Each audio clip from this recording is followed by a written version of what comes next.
Hola, ¿qué tal? Buen día. Mi nombre es Edgar Samir Limón Villegas y soy el autor de Tertulias de Limón. Bienvenidos.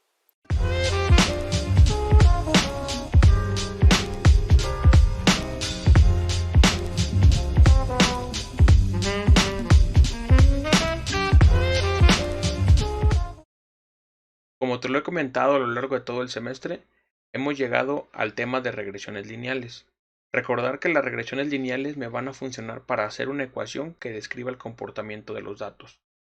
Antes de hacer una ecuación, primero necesitamos obtener el coeficiente de correlación de Pearson.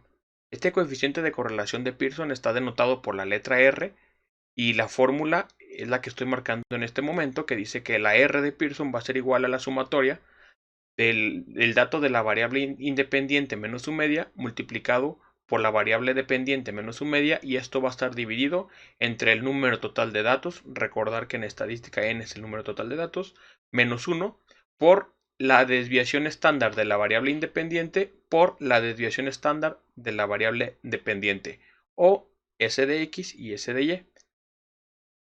Pearson en general me va a funcionar para ver la fuerza de correlación que existe entre estas variables.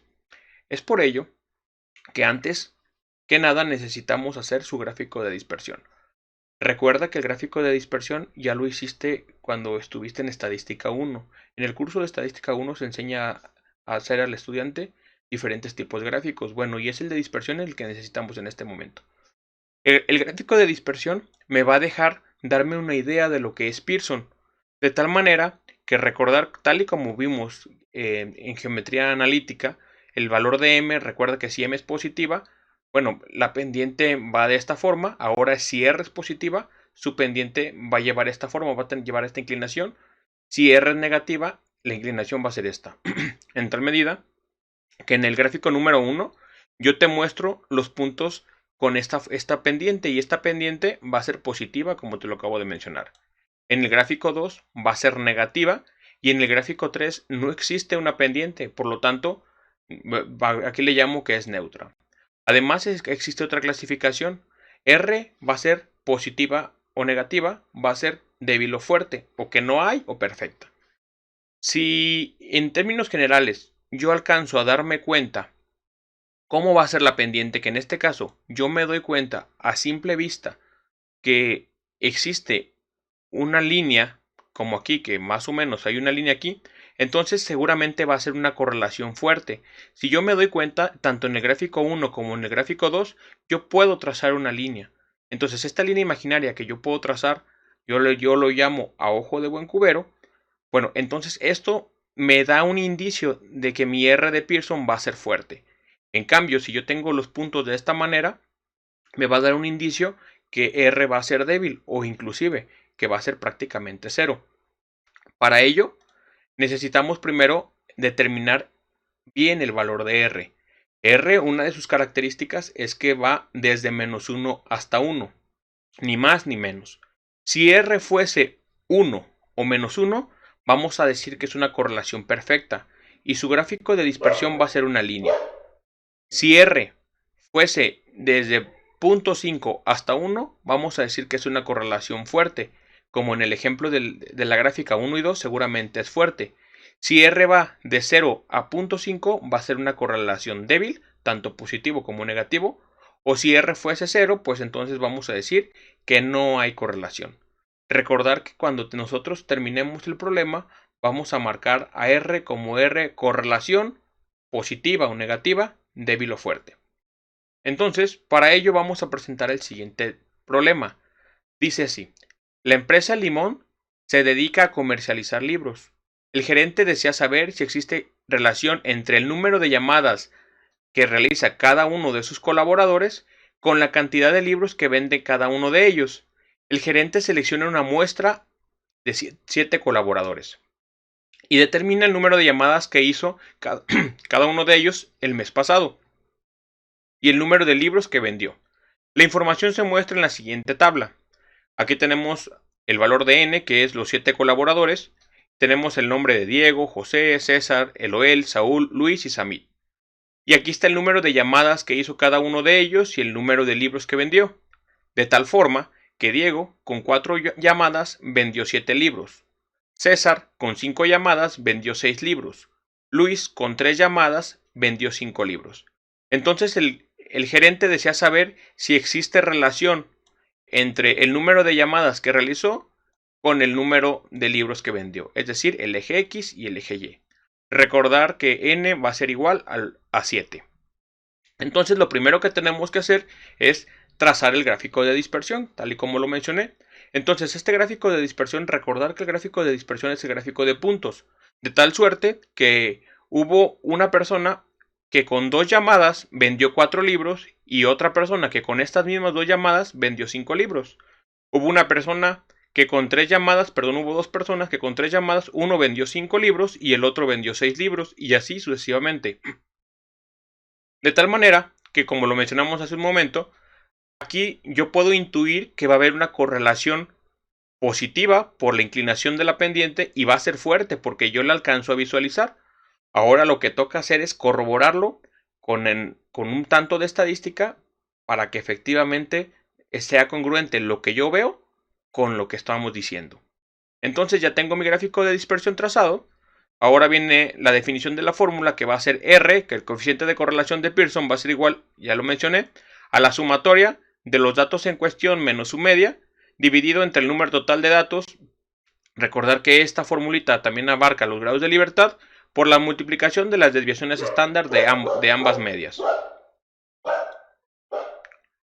Ahora, entonces tenemos recordar que la primera columna era el eje X y la segunda columna es el eje Y.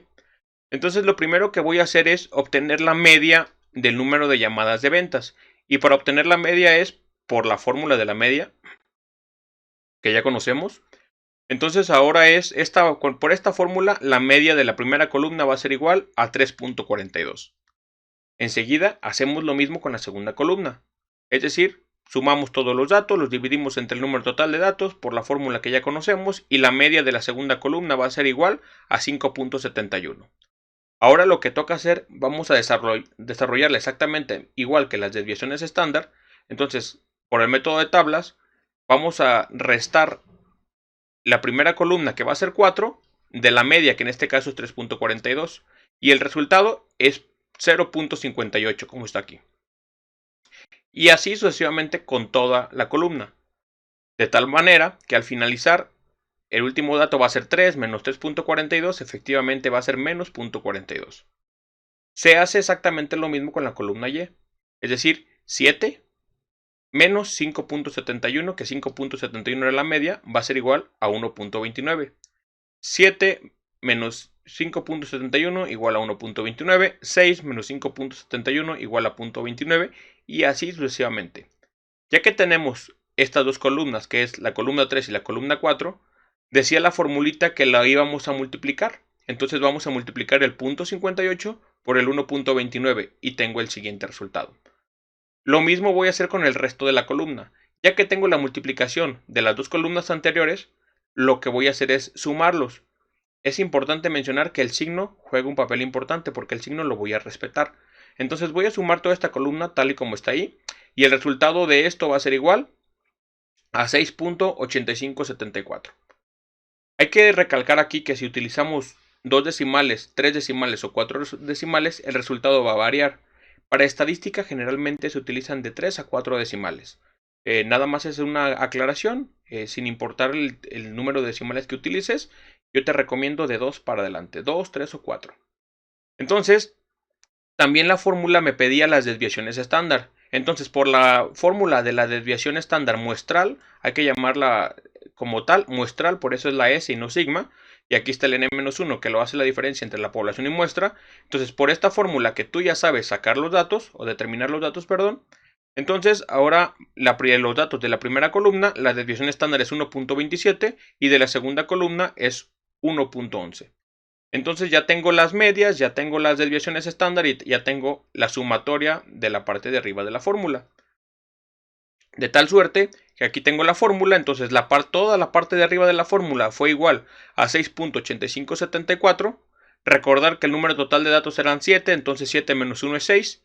Las desviaciones estándar que las obtuvimos hace un momento eran 1.27, que es S de X, multiplicado por S de Y, que es 1.11. Entonces el 1.11 lo agregamos aquí, sustituimos los valores simplemente en la fórmula de R, y la multiplicación de esto, primero 7 menos 1 es 6, por 1.27 por 1.11, y eso va a estar dividido entre 6.85 entre lo anterior. De tal manera que esta división va a ser igual a 0.8110. Este 0.8110 es como tal mi coeficiente de correlación de Pearson. Lo único que resta por hacer es acomodarlo en la tablita que te muestro a continuación, que es esta tablita.